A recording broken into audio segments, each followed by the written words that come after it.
Welcome to the Boss Hog of Liberty podcast. This is episode number 308. Is that right, Dakota? 318 of East Central's favorite podcast. I'm Jeremiah Morrill, joined by cross-country coaching prodigy Zach Burcham, and my forever co-host. He just shakes his head in modesty. And my forever co-host, Mr. Dakota Davis. What are we doing today? Today's episode features your candidates for the Newcastle City Clerk Treasurer position. They are Miss Ashley Huffman, who's the Democrat running for office, and then Mr. Corey Button, who's the Republican running for office.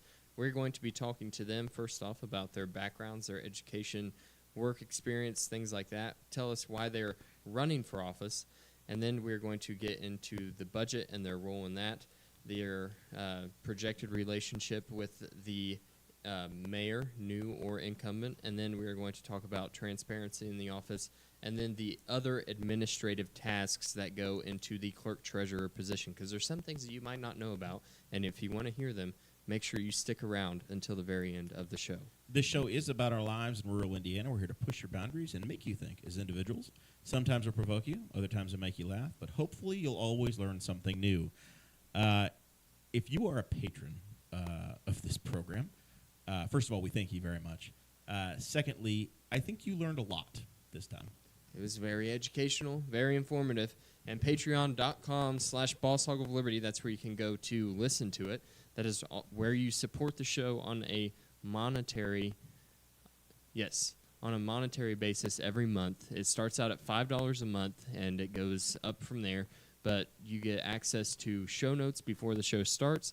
You get access to a Facebook group that is exclusive to you guys. You also get access to a 20-minute bonus episode that we do before every show, and we talk about whatever, nothing is off the table. And we also make our candidate guests sit through that part of the show, so you get to or listen we let them to participate, depending upon which side of the awkwardness you want to be on. And if you want to know why it sounds a little awkward, you can go check it. It's all Bowman's fault. It's all entirely Andrew Bowman's fault. Got to say thanks to our special sponsor for the candidate series as well. Returning again, I think for the fifth time now, Weiland's Flowers right here in Newcastle, Indiana, and new sponsor Pickle Sanitation are the ones we have to thank for the special candidate series sponsorship. But then we also have a few thanks to make for the $50 and over a month patrons. That's right, $50 or more a month. You get a shout-out at the front of every episode. And those folks, Mr. Jonathan Phillips, Mr. Anthony Meyer, and then Miss Christy Avery. Thank you to those folks especially. All right. So let's get to know our candidates a little bit here. So on my right, and if it's a podcast, you guys could just imagine that she's on my right, is Ashley Huffman. She is this is an open seat, right? And there is no incumbent now. In the clerk treasurers, or there is, but there's not. It's going to be new. It'll be a new one. Mm-hmm. So let's start with you, Ashley. Tell us about yourself, your history, your background, and whatever you want folks to know. Okay, my name is Ashley Huffman. I am happily married to Aaron. Hi, Aaron, and we have 4 beautiful children and a grandson. I like Dakota's shacket. That's what you call it. Yeah, okay. Yeah, shacket. There's I like Dakota's. Term. There you go. And is that like a shag jacket? a shirt and a jacket. Very 70s. Okay. All right. I just had to say that. So I am an ERA Integrity Real Estate Agent. I am also the payroll admin for our awesome city. And what I said last week is a fun fact about me is I am a dance fit instructor down at our Y. I think April knows that. So dance fit on Mondays at 4:30 if you want to join us. And I graduated from Newcastle, class of 92. I got my bachelor's in business from IU East. I ran the Big Brothers Big Sisters program for over 11 years. That's one of my proudest things, writing grants, winning grants, program still going strong, things like that. Am I missing anything? You want to know why? Yeah. Are we doing why? If you want to. Okay. And we can always circle back to it as well. Okay, well, I'll just go. So the reason I decided to run for clerk treasurer is because being in the city position I'm in right now, I knew there was a need for it, and I noticed the duties and the qualifications, and I'm like, okay, this is my thing. This is what I do. The budgeting, working with others, real big on working with others, like working with the board of directors, working with the department heads, things like that. So I just thought, I got to go for this. I think I can do a really good job. All right. And Corey, you go by Corey Wayne Button, correct? Well, Or that's what the sign says. well, I made it official, the whole thing. I've never been a fan of either of my three names, so why not embrace it all? So, full thing, Corey don't- Wayne Button. you don't That's go how by- it is on the ballot. That's you how don't- it's going to appear on You the don't ballot. go by any aliases, Corey No. Wayne Button? No. All right. This is it. I mean, you can just call me Corey. It doesn't have to be the full thing, but... All right. So help us get to know Corey Wayne Button. Well, I moved here about 8 years ago with my wife, Shiloh, who was at home watching with the children. 4 of 6 that are still at home. 2 are grown and out on their own. So I've got 2 of them checked off the list. Only probably another 18 years before I can get the rest of them out. But one day I'll get through that. I moved here 8 years ago. Well, I moved here officially 7 years ago. I came out here 8 years ago through a job promotion. I am currently the commercial manager at AutoZone here in town. I have many, many duties in doing that. I've probably changed a lot of your batteries, put in wiper blades, light bulbs, etc., tested your car. You've probably seen me if you've been in there running around like a chicken with my head cut off, because it's a lot like plate spinning. There's a lot of things going on all of the time. Have to manage quite a bit. People, budgets, look at profit and loss reports, identify trends through the reports, adjust my business accordingly to that, and all of those skills I would like to bring to the office of clerk treasurer. I'm running because I saw that no one was running for the position. I've been following politics, going to the council meetings, getting to know the candidates, supporting the candidates, and it just kept saying no candidate filed. And I kept asking myself, why isn't anybody running for this? Because this is an important position. I mean, it's essentially the money manager of the city. You have to keep track of what gets spent, what comes in, taxes collected, fines, fees, levies.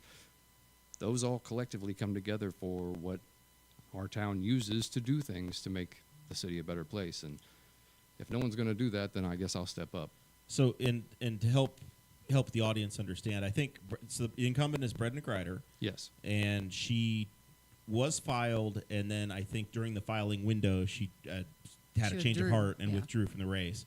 And I don't know that either of you were expecting that to be the case. So normally people have a little bit more time ramping up and coming into an election. Right.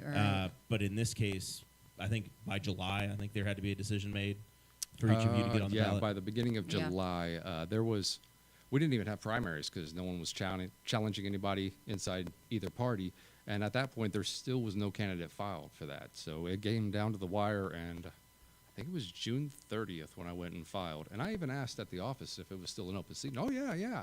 It wasn't until a few days later that I called them, and they said that Ashley had filed. And I actually got on the Secretary of State of Indiana's website, and it showed that she had filed like a few days before. So I don't know why they told me it was still open, but Well, the I figured Republican- smooth The sailing. Republican one was still open, right? It was. It Yeah. was. All right. So tell me, Corey, since we're talking to you, tell us about how you perceive the role. You described that you have a full-time job now. I looked, and this, to me, it seems to be nearly a full-time role, or that Yes. Yes. I don't know how it couldn't be. So Yes, this how- is a full-time job, and I will be resigning from my position. I've spent 12 years with the company, worked very hard to get to where I am, but I believe that helping out my community is more important, and if that's a sacrifice I have to make, then I will. I understand that it is a full-time job. I can't do 2 things at once, and the city budget, the city finances, that is something that requires a lot of attention, a lot of focus. It's not something you can do on the side. It's not a part-time gig. It's something that should be the sole focus of whoever is elected in that position. All right. And Ashley, how do you 10,000-foot view? How do you view the role? What do you full-time? Is it a number of hours you think that need to be committed to it? Help us understand. Oh, it's absolutely full time. But I also feel like it's a leadership type position where it's not just the clerk treasurer. There's a team in there, working with a team who does understand, the claims that come in, the bills that come in, keep things going with, hey, I think this is due. We did this last month. There's a whole team. And you're also kind of the mediator, the gel, if you will, with all the department heads. So you're helping with all that as the team. And so I feel like it's a leadership type position. You're kind of the face of Newcastle. And yes, it is definitely full-time with your team. And the clerk treasurer, the clerk's office, is in charge of hiring a lot of those administrative positions. Do you know how many? I mean, this is off the cuffs, wasn't expected. But do you know about how many people are in the clerk's office for the city of Newcastle? How many employees are there? Yeah, there's 4. There's 4? Yeah. Okay, gotcha. Yep. I had no idea. That was just my own personal education. Yeah. All right. So you're responsible for paying the bills and essentially administering the budget, right? As we've gone through this process and we've talked to city council candidates rather, they tell us, hey, the mayor submits a budget and then they vote it up or down. What role does the clerk treasurer have with the budgeting process? And is it, okay, those two parties agree to it and then the clerk treasurer then administers, or how does this work? Okay, so you check out the budget from the previous year, and you check out your expenses and how that compared. And then the clerk treasurer is responsible for writing up the draft. The mayor looks it over, communication, department heads, what worked for you, what did not work for you. And then you submit it, but it's not just the mayor and the clerk treasurer. Council has to vote on that. It's council. They vote yes or no. They accept or Yeah. decline the What were budget as presented. Right. What were you saying about parties? It doesn't have anything to do with the parties. You talking about Republican and Democrats? No, I don't. Did I say something party related? No, I think you meant like the parties involved. Oh, like yeah, the parties. Oh, okay. The group's involved. Yeah. Okay, the group's Yes, involved. yes. Yeah, so clerk treasurer does the draft. Yeah, present it to the mayor. And you look at the past, what's worked, what hasn't. Yeah. Right. Okay, So- so you're the clerk treasurer before budget time and presenting it to the mayor is taking the budget from the previous year and Making compare- adjustments, tweaking to it. tweaking to it based on Does the this department projected need amount of money. a little bit more because XYZ is coming down the road? This department did good with their budget last year. Can they do without a little bit? And it's moving it around to be what's going to be most efficient going forward in the future. It's presented to the mayor. Mayor approves it, and then it's presented before the council, and it's up or down. If they vote it down, then it reverts to the previous year's budget. And I would assume that would I be wrong in assuming that the mayor is working hand in hand with the treasurer during that process? They Yes. should be. Yeah. They should be, Yeah. absolutely. Yeah, Okay. you're not wrong. Yeah, that is Gotcha. correct. Yeah. Okay. So yeah, you're the two positions are working together to craft the budget. Yes. Correct, Okay. correct. With the help of, the department heads and the council. I was going to say, and then I know with the county process, I'm a failed candidate for county council, so I know more about that side. I live 5 doors down from city limits, so I don't get a say in the city election. I'm like Washington D.C. though. I'm a water utility customer, so I'm taxed with that Okay. representation. So I'm a party to it. I still write a check every month to the city, but I don't get a vote. I assume that there are workshops or some sort of involvement with all of the department heads as well to say, hey, we're anticipating a capital need, or we need, I'm sure they're not asking you to shrink their budgets, but they're trying to communicate with the mayor, with the clerk treasurer of what they expect for the next year. Yeah, correct.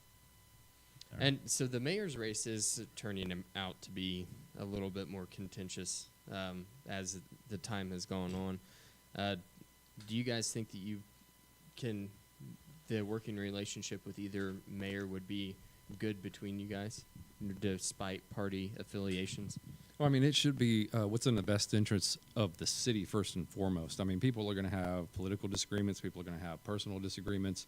But the job of clerk treasurer in presenting the budget is to get with the mayor and to work with them for the best feasible financial plan going forward that's going to work for, like she said, all the department heads and everything else. I mean, we need to learn to put egos aside and to work together for what's best for the community, whether it's Democrat, Republican working together, whether it's Republican, whether Democrat.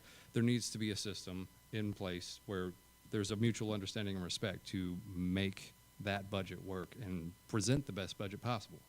And yeah, hopefully the way I'm seeing it and thinking about it is the clerk treasurer is going to have a little bit of more in-depth knowledge into the exact numbers of things, and will be able to, if especially if the mayor is of an opposite party, be able to be like, well, listen, this is kind of how things are working out. This is what the department heads are saying. They can't do this without this, and I feel like that could be a good thing.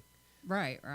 I'm hoping we got a ton of people watching because a lot of people don't understand that. You know? I can tell you that the head count of people watching has just only continued to increase all through. It's been building all the way through. So let's rewind yeah, and go back over everything on how we do this. Yep. And the full form podcast will be out too. If you jump on bosshoggerliberty.com, you can always catch the full podcast later if you're joining us in progress. All right, so throughout the campaign process, and I've said having competitive races is good because it gets us all talking about the issues that are there. In the mayor's race, the budgeting process, and I assume the way that accounts are tracked has been a frequent conversation. And this week, the Morgan for Mayor campaign released a document from the state of Indiana saying that we are being put on a corrective action list from the State Board of Accounts. And it looks like a number of different municipalities are on that. Can either of you explain to me, or I guess both of you explain to us, what that means and what the city will have to do to comply with being put on a corrective action list, and how we function with that? I assume that one of you is going to have to deal with that in the new term. It's a challenge. Go ahead. Okay. Every year we get audited. I don't know why, like maybe because it's an election. Every year we get audited, and that is to protect everybody, Right. Go over all the finances every year. And it's called findings if they see something that they want you to work on, and then they want you to come up with a plan. That's what that is. That can be something as simple as, okay, Ashley put that receipt down. It was paid by her credit card. She put it was check. How do we avoid that mistake? Something simple like that. And so you come up with your plan. How are we going to do that? Hey, we're going to have 2 eyes. We're going to have somebody check every time. And so then you come up with a basket, which is what we did, and everybody goes in it, and we make sure we have 2 signatures on everything, so we're double checking. That is all that means. You're improving controls, essentially. Exactly. And there's nothing wrong with that. You want to constantly be improving, constantly checking things. So, but we do get audited every year. We have to do that, and we want to do that. So, and it's been out for over 2 months. Anything to add, Corey? The report that I believe Jeremiah is referring to is the one that came out last Thursday, that along with several other towns and cities, we have been recommended Newcastle to be put on a corrective action plan. That is something that, in my opinion, is not good. It's true we do get audited every year, but there have been repeat infractions in this office throughout the years, and there have been several corrective action plans that have been agreed to but have not been met. There's been reports that have been consistently filed late, cash accounts that are consistently overdrawn, and basically we've been on the naughty list too many times, and I'm afraid that the state may come in and start calling the shots. And that would be terrible for everybody, because we need to keep local control at the local level. And when you keep making mistakes and audits keep on flagging you for the same infractions over and over again, it's just a matter of time before the state will come in. If it's the same administration, they may very well come in. If it's a new administration, they still may very well come in. But if I am elected, I actually look forward to working with the State Board of Accounts to try to get to the bottom of what the issues may be in the city and try to correct those as efficiently and as fastly as possible, because we are sliding into debt. So we are already in debt, and it's growing, and we need to stop that backslide. We need We need to pull the e-brake and start going the other direction. We need to have sound finances in this city. I mean, you can't keep going to the ATM and pulling out money and pulling out money and pulling out money and pulling out money. At some point, it's going to come back to get you. In your personal life, there's going to be overdraft fees. There's going to be things that you have to pay back with interest. A city works the same way, only the city can just keep drawing and keep drawing. We need to start reeling that back in before it really comes back to bite us. And what are your main concerns with? My main concern is debt. My main concern is we need to get a hold on our debts and come up with a real working plan to pay back the money that we have borrowed against ourselves with the interest in a timely manner, so we can really start getting financially healthy in this town. We can take out money and to do X, Y, or Z, to splash some paint on some buildings or to pave a couple roads or something, but is that fixing the water pipes? Is that fixing the water mains? Is that basic infrastructure that we need to attract more business, which will broaden the tax base, which will bring us more income so we can be financially stronger in this city? We need to really look at that. And my number one goal is to find out how we are spending every dollar and see if we can get more bang for our buck. Are we doing the best that we can do as a city? And that'll be my top priority in that office. What about you, Ashley? I don't know. I think that's a little dramatic. I think we're doing, yes, the insurance, but you realize that we are not minus $8 million in the account, right? That's a line with the health insurance, with us being self-insured. And that is the first thing that I plan on doing, is trying to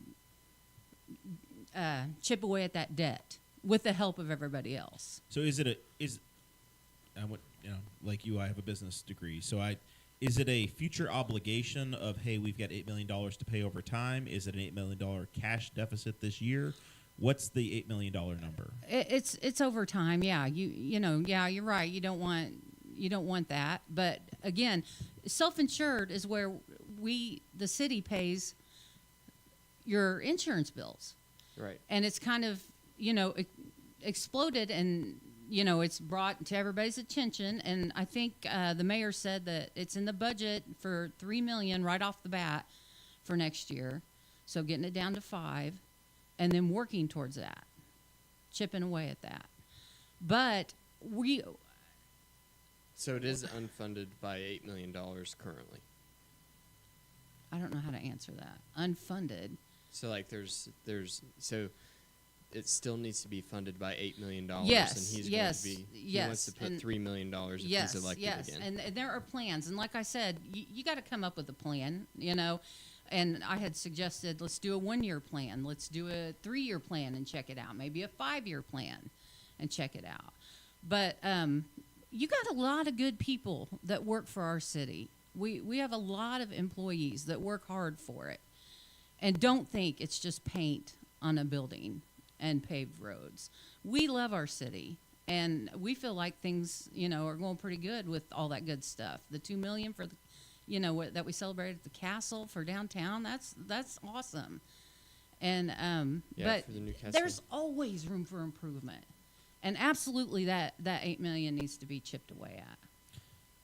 So, other than the insurance side, do you have other budget priorities that you're going into a term saying, hey, these are the items that I want to work with as the Ashley Huffman campaign? The insurance, that's the big one. Yeah, I'm interested in seeing how the department heads feel. Hey, this is what I would like to see. This is what's going good for me. This is what not. I think that's really exciting to see what they need, because I think it's about the people. Right.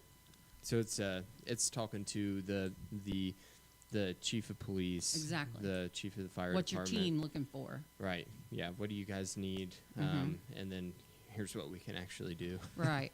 Because right. we know there's tight constraints. And did you know our insurance is one of our benefits?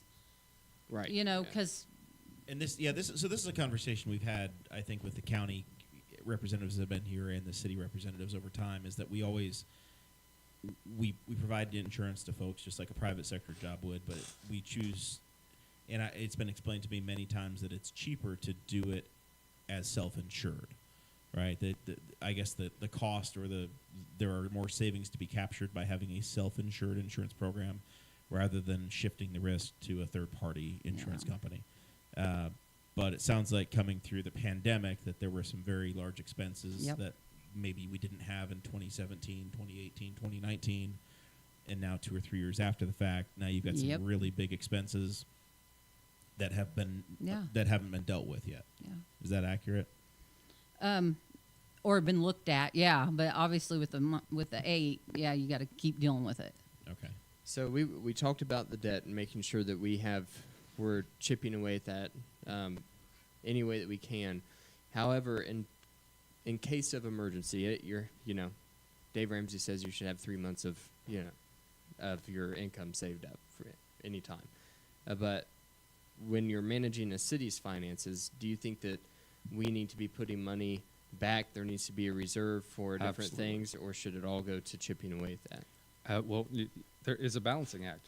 You have to, make sure that the department heads have the funding that they need to run the city. I mean, it's very important. You also have to have money for infrastructure. You have to have money for the day-to-day operations. You have to have money for payroll, for insurance. You have to chip away at the debt.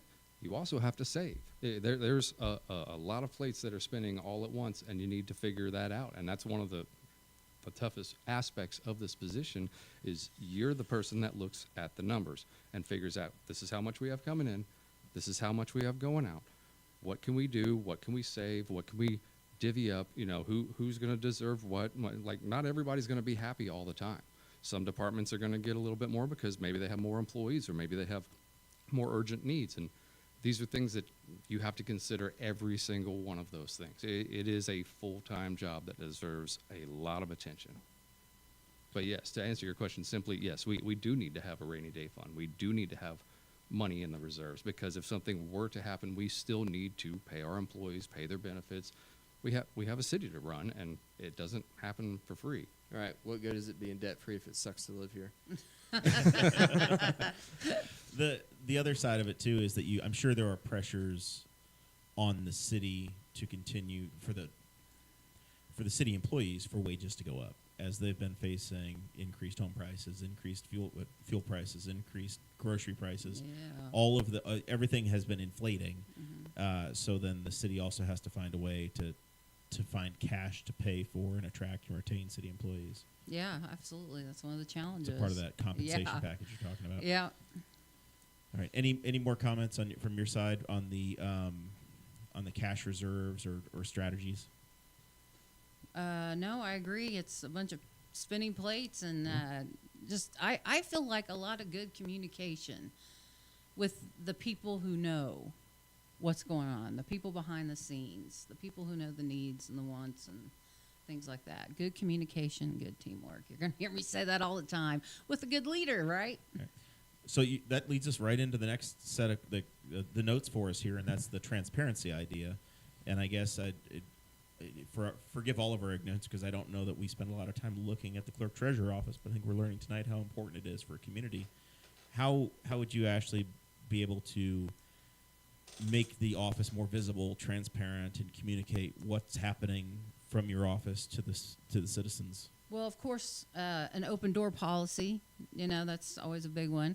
And then promoting the meetings. There's, a part at the beginning of every city council meeting where people can come up and Has talk. Zach Burcham ever stood up and talked? Because I hear he goes, but he doesn't say anything. He goes. I see him there. I stay pretty quiet. He's in the back row. I'm taking notes. I know I got forced to the back row because all these people show up to the meetings now. They throw a fit about something. They speak up about something. It's usually important. And then as soon as their topic is over, they just leave. Yeah, they do. And then there's just nobody else, and I'm just Yeah. stuck in the back row with like 3 rows of just like, I'm like, hey, everybody, second row, first seat off the aisle. So maybe Zach Come on, needs a see. placard. Maybe Zach, the city council, We'll the get county you your council, own the chair. the mayor needs to get a placard for Zach Well, Burcham. 1 week I sat back in true my form. I helped Dick and get the video feed started, and there was no sound. Oh. I was like, oh, Well, sorry, Aaron. he's as good for the city as he is for us. Yep. Hey, I'm as good as my pay. You get what you pay for. He figured it out the next week. We got you a sweet job with this. I take notes. I don't speak up much. Here's the problem, though, is a legit complaint of mine is that they do that at the very beginning of the meeting, and then they do the around the council, which is what I call it, the around the council. So they go to all the council members and ask them for just things that have come up to them or whatever. And then through the meeting, I could speak about 3 or 4 things by the end of the meeting because they've brought stuff up that now sparks my memory. Because usually, especially like the last couple weeks, I'm screaming in from practice or something, or like I've been at work. I haven't been thinking about stuff that's popped up. And so I think like even Jeremiah was messaging me about a drain that needs to be addressed at an intersection that they were talking about, but the citizens part's over. But I get reminded of stuff all the time. Sounds like you need to bring that up on the November 2nd mayoral candidate episode. They changed the format of the city council meetings, and I can't recall if that's just what they changed, but I think it used to be at the end. Or they've changed. I can't remember exactly what they changed, but the timing of around the council and ordinances and whatever and the public speaking were in a different order like a year and a half ago, and then they've switched it up a little bit. So. They want to try to get people in and out quickly. It feels very abrupt because they get done with the last ordinance of the day and they're like, oh, and we're done. And I'm like, it still feels weird. So they used to have, I think they used to do the around the council after that or something like that. But yeah. Yeah, I don't speak up much, but I take notes. Actually, we changed subjects in the middle of transparency. Is there anything else on the transparency side that you want to share, or on the priority side, or ideas you want to bring to the office? Just communication. Yeah. All right, Corey, tell us your feelings and your view for how you would handle communication and transparency from the clerk treasurer's office. I think the city website needs a good overhaul. It's very clunky. It's very frustrating to navigate if you're curious about the city budget, city finance. You know, there should be a quick link to get on there. Right now, you have to go to the city page and then go to the clerk treasurer page and scroll down, and maybe a link will be there, maybe there isn't. And it's not very direct, not very easy to navigate, not very user-friendly. I think on most of our city election episodes, the city website needed an overhaul has been brought up. I just think, I mean, the city doesn't have money. It's taxpayers do. And we need to be held account to that. You guys who vote, who pay into the system, you deserve to know how your money's being spent, where it's being spent. And I think a couple clicks to have, X amount of dollars were spent for this, and this is how much came out of this fund, and this is how much was private donations. This is how much was part of a state grant. People need to easily be able to access that so they can understand the finances of the city and understand how their money is being spent. Because if they don't know, then it's just trusting and forgetting and not being involved. And we need more public involvement. We need more people to show up to the meetings, all meetings, the council meetings, the county meetings, commissioner meetings. Like, people need to go to meetings. People need to be involved, because the way our society is set up, the people have the power. You need to know what's going on with your elected officials, and you need to be involved. Have you looked at how the previous budgets have been written out? And I have. I actually have a copy of the most current and downloaded in my phone right now. Is it? Does the clerk treasurer have is there a certain format that has to be followed with that? Like a meeting has to follow Robert's Rules of Order. Is there a certain format? I don't know if that I'm not sure of. Yeah, I don't know if they have to follow that, but I have seen the format. Yeah, so I just didn't know if there was any thought behind that of I really want to change it to make it more easily readable or whatever, or if that was kind of out of your guys' hands. Yeah. I know how stuff like that can be in government. Yeah, make it easy for public. And it does government needs to be easier for the people to access it, because people don't access it because they get frustrated and then they just throw their hands up, and then the public is not engaged, and the people that are elected just keep doing whatever they want to do because no one's paying attention and no one's looking at it. We talked about it. We need to hold people accountable.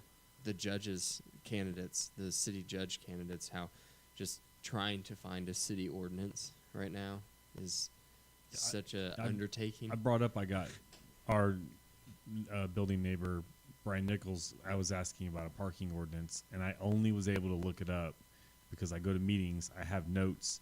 Notes are dated. I could look up the meeting minutes for that date because but like if everybody in the city council meeting did that, there'd be like 7 of us that would have that level of like. There's not that many of us that stick. And the clerk treasurer who keeps the minutes are probably the only ones that have that level of notes. Maybe if the Courier Times sends somebody, we're the only 3 actually that could. But I'm like, oh, I knew this came up. I was there for this. And then you have to go back through and remember, well, what meeting was that?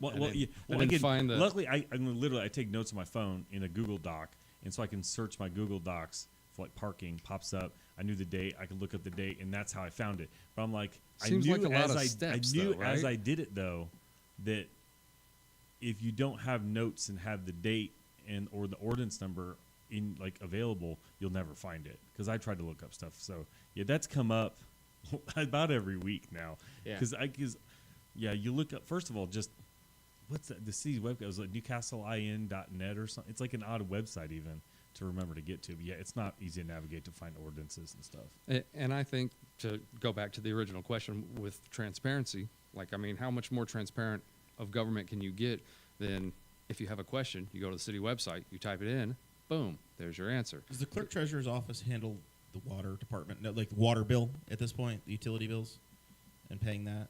Ooh, because it's changed. Like once again, this is my one involvement with the city. I guess I'll ask physically, where's the clerk treasurer's office? Is it in the same building as the mayor? Yes. Okay, well they're taking water payments down by the police department, so I'm guessing not. No, it's 2 different buildings. Because I used to have like online access where I could pull up my water bill and see what it was, and then in the last 2 months it's just vaporized, and now I just have to sit by the mailbox and hope it shows up.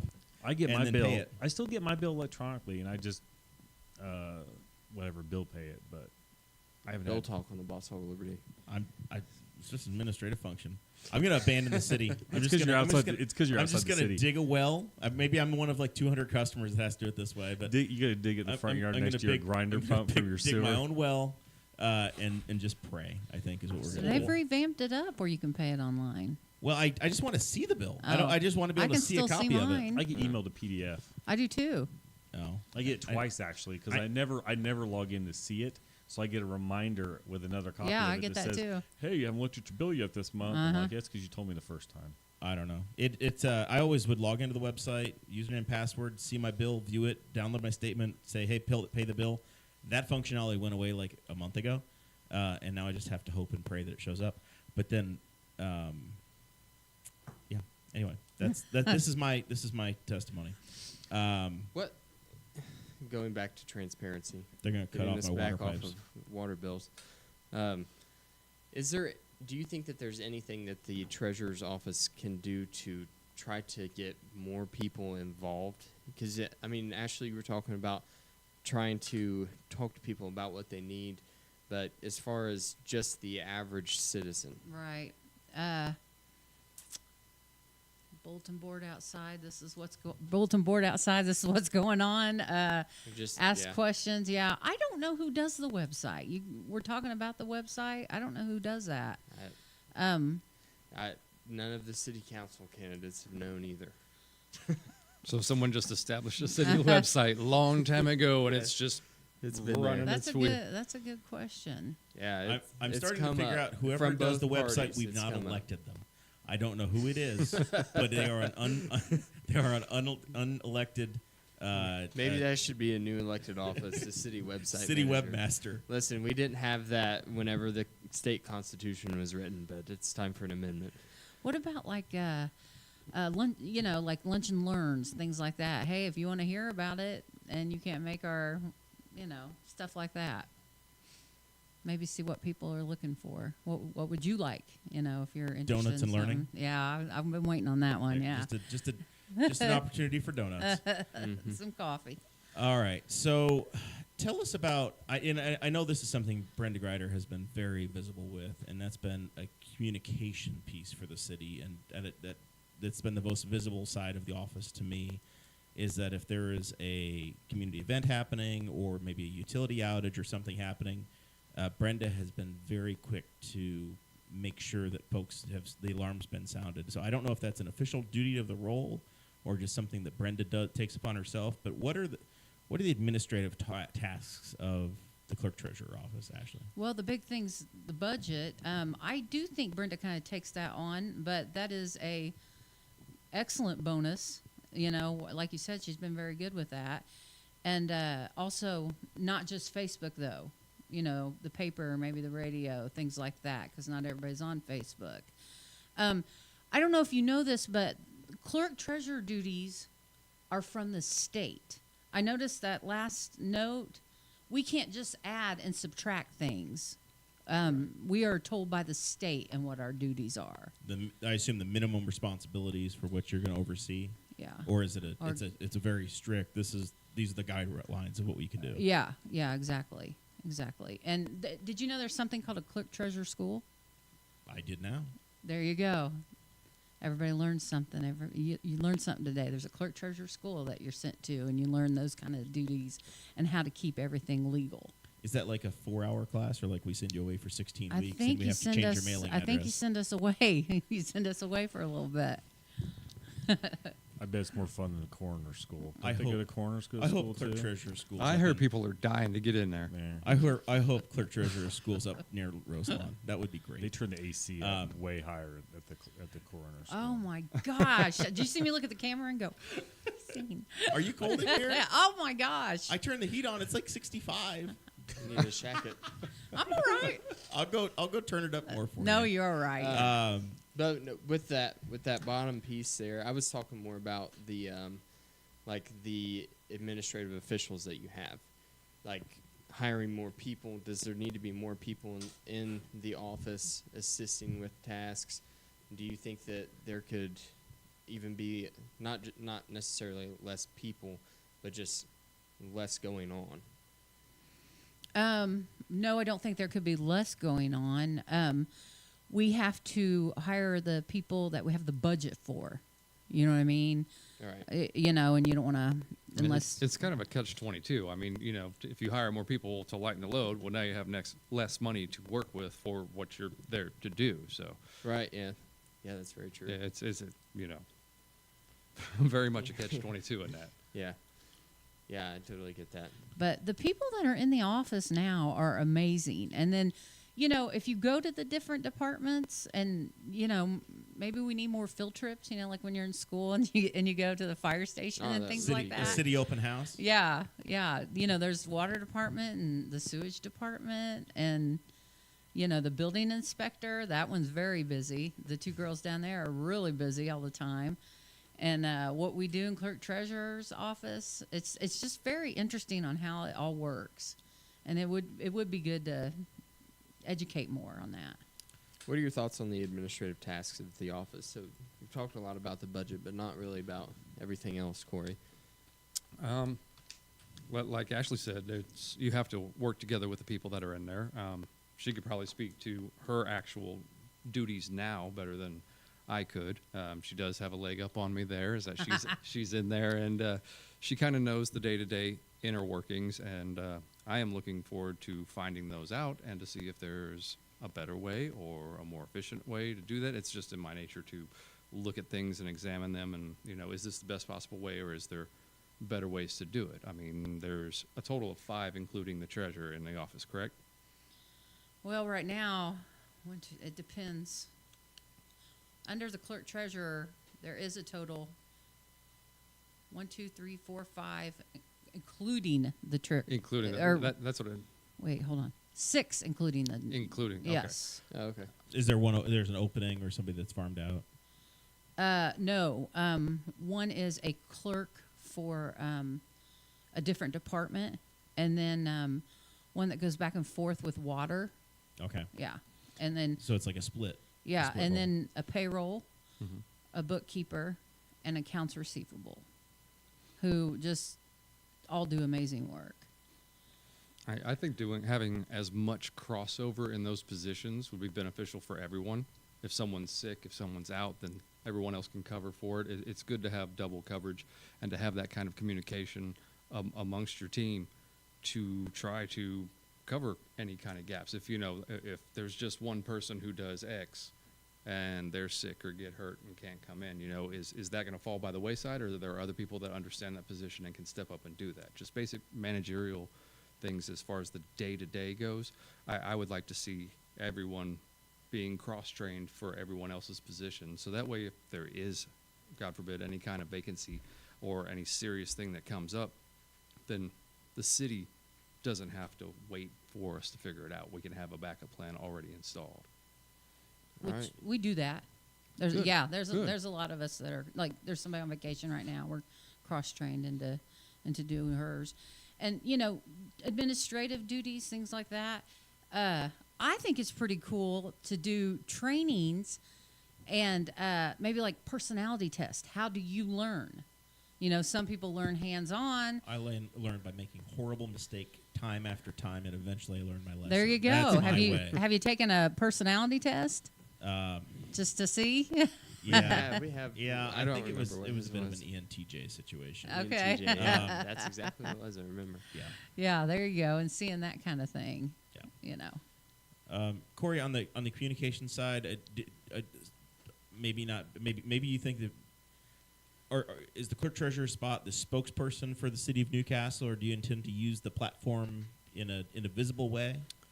I wouldn't say it's the spokesperson for the city. I'd say that's more of Or a communication officer, I guess. maybe. I guess it could be because there is a lot of communication among the different department heads between the mayor and figuring out who needs what. But as far as publicly, I think the only thing that really should be stressed to communicate is the accountability of our tax dollars, of why certain things are spent in certain ways. In that manner, yes, I think that the clerk treasurer should be very vocal and open with the public because they deserve to know how their money is being spent. As far as being the face of the city or anything, leave that to the mayor. That's more of the office to.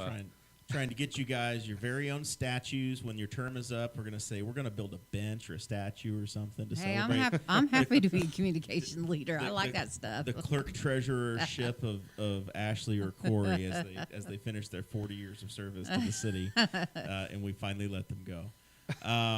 Start naming them. 10 terms. This is the beginning of somebody getting 10 terms. Oh That's my what goodness. The clerk treasurer. Corey will hand to finally the have his mayor, kids out of the house by the time he serves his 10th term. Protector of the city, hand to the mayor. Yeah. All right, so let's. I guess this is we're getting to the point already where we can start wrapping up and talking about final thoughts. But anything that we left out, any other priorities you have, Ashley, or just ways to contribute or be a part of the campaign, whatever you'd like to leave us with, we'll go there. Okay, we talk about transparency all the time. I'd like to talk a little bit about timing. Okay. Making sure things are on time, payments due on time, or paid on time, when they're due, things like that. I think that's one of the big things that we need to do as a clerk treasurer. And Absolutely. also I agree with her 100%. yeah, and the constant, hey, what's going on this week? What's going on this week?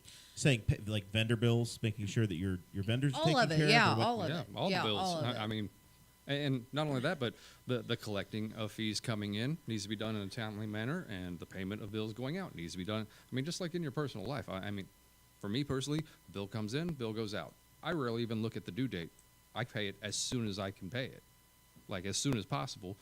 Things need to be paid in a timely manner, and then where you sit, because people, I'll pay that next week. And then, maybe you go out to dinner and the bill gets a little bigger than what you thought, and it comes, it's due. I don't have the money for it. That's how you get yourself in trouble. Bill comes in, bill goes out. You need to pay everything in a timely manner and pay that up front. On time, baby. All right. Keeping track of records. If folks want more information on your campaign, I assume there's some door-to-door knocking, some of that stuff, volunteer Oh, yeah. opportunities. Yeah. How do people help out? Call or text Ashley Huffman at 765-524-9674. My number's all over Facebook with being a realtor. Yeah. Yeah. But let's we'll do a final push this last couple weeks. She's things gotten like 3 that. listings while she's sitting here with us tonight. Yeah. She's been killing it. Yes, I can help you with all your real estate needs. But yeah, just looking forward to a bright future. And hey, what's working for you? What's not? Let's talk about it and see what we can do, because we bleed green here. Go Trojans! Very good. Trojans youth coach Zach, you got any final thoughts for us? Not really. Just He's taking his nap. Oh my gosh! Like I said, sleeping on dead. No. I am going to say something because I have a bit of a pet peeve. I listened to last week's show, and these people aren't running for anything that this would affect. But if you have a candidate claim something that seems outlandishly insane, like Baker Park is a hub of crime, I'm going to nail this one real hard. Go question that. I'm in Baker Park 5 days a week. The only gang I run into is a gang of Frisbee golf enthusiasts, one of which is a former state policeman. And I joked with him about, watch out, the gangs are here. He's like, the only gang out here is the Frisbee golf gang. So I generally don't like to pick apart candidates' platforms, but like Baker Park is as nice and as busy and as safe as it has been my entire life. And I've heard 2 different candidates tell me that they don't feel safe there, but we don't have any trouble running our cross-country kids through there. And every time we go in there, literally, like, there's one day a week, it's like 30 people playing Frisbee golf every week in the park. Does that sound like a dangerous place to be? So any other things, like, It might be Baker Park after dark. I guess. I don't know. They all leave. And then, so just in general, local politics, parties really don't matter in town. Please don't vote for a party. And if you hear a candidate just trying to paint the whole town as being awful and terrible, then please do your research on what's actually going on. Amen. And research the actual candidates and what they actually are talking about. And listen to the podcast we've got, because we've given everybody that we can get on. Like, offers have gone out. Jeremiah has gone to great lengths to give everybody an opportunity to come on here and talk about it. We've got the mayor and Clay coming on in a couple weeks. So, like, listen to what they actually have to say and vote for actual people. And if you hear something crazy, then maybe poke around and do a little research to see if they're just, like, blowing things up to, like, make a point that doesn't exist. See, you weren't sleeping. No. I've been brooding on that one for about a week, but Excellent. I love it. This is what happens when you take a week off. All right, Corey, tell us final thoughts from your side. Anything we left out, anything you want folks to know, how they can volunteer, donate. Signs aren't free. I assume walking materials aren't free. No, all those things cost money. And I doubt anybody can donate sleep or time. So, working 50 hours a week and then spending pretty much all of my free time doing things like this. Not that I don't enjoy it, and I thank you for the opportunity, but campaigning is pretty grueling and not my most favorite part of it. I would have much rather, it been uncontested and I could spend the next 6 months focusing on getting the game plan going, but there were other plans in effect, and this is what I've been doing for the past 4 months, but the end is in sight, and whichever one of us wins, and best of luck to you, Ash. Thanks, Yeah, Cora. have to have a crash course on getting everything together. Transition will be a very swift process, I'm guessing. But if you want to support myself, then just go to the polls on the 7th and vote for me. If you want to vote for Ash, do the same. I really want people to be more engaged politically. On a local level is where it matters most. A lot of people argue about right and left on the national scale. That trickles down to your local level, but you can actually have an invoice. I'm thinking about work. You can actually have a voice and an impact in your city and get to know the people that want to represent you. And I strongly encourage people to show up to meetings and to show up and exercise your civic duty and vote. Yes, I go really, vote. I really strongly encourage people Yeah, to hopefully do that. we have. And don't let A lot the better turnout ballot this year. confuse you. That Yeah. can be, we'll warn about that as it gets closer. Yeah. okay. I It's will confusing. absolutely, and that's going to be a part of my final thoughts as we get there.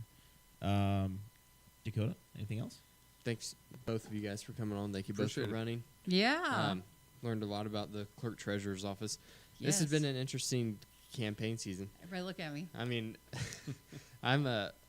this is the first year we've ever had judges on, and also the first year that we've had clerk treasurer candidates on. So it's been educational. I live in Spiceland, so it doesn't affect me at all. Oh. But it's still good to learn. I mean, it's good stuff. I think that it's good for everybody to hear. I mean, not just Newcastle residents, but I'm sure that there's a lot of people who live in other Class 3 size cities around the state that are learning from this episode about what their clerk treasurer does as well. So Yeah. Our listening audience is all over the state of Indiana and even beyond the state boundaries, but if you can believe it. In Indiana, when some of these races, if you go in and you say, "Hey, I'm just going to choose the Democrat," or "I'm going to choose a Republican," that will actually undervote some of the races. So next week we have the at-large city council candidates coming on. If you were to do that and just check that button and walk out, you're going to skip one of the very important races where it decides two of the people that you have representing you as a community. So 2 of your 3 opportunities to choose your city councilman are chosen by you going line by line through the ballot. So that's the first thing is, honestly, you can skip the party affiliation, say, I'm not going to vote that. It's going to give you an error message because the voting equipment is designed very poorly. Yep. But it's going to give you that error, and then you can go through and choose each individual race. I'm so appreciative of both of these folks stepping up and giving us a raise and giving us to something to talk about. As citizens of the community, I hope that you will all respect their time and effort by going out and voting and giving it some serious thought. I expect that we're going to have some very, very close races in the city this year. The demographic of the city is changing a little bit, and we have everybody in the city has multiple races to vote for. So it's going to be a very, very, every vote's going to count. We have at least one race in the city council right now that if 5 people had changed their vote last time, we would not have the people we have on the council. So it's literally going to come down to just 1 or 2 families showing up or not showing up or changing their vote or deciding what they're going to do differently can completely change what's going to happen. So with that, we say thank you guys very much for being a part of this. Thank you. Thank you for having us. And we look forward to continuing the candidate series. Special thanks to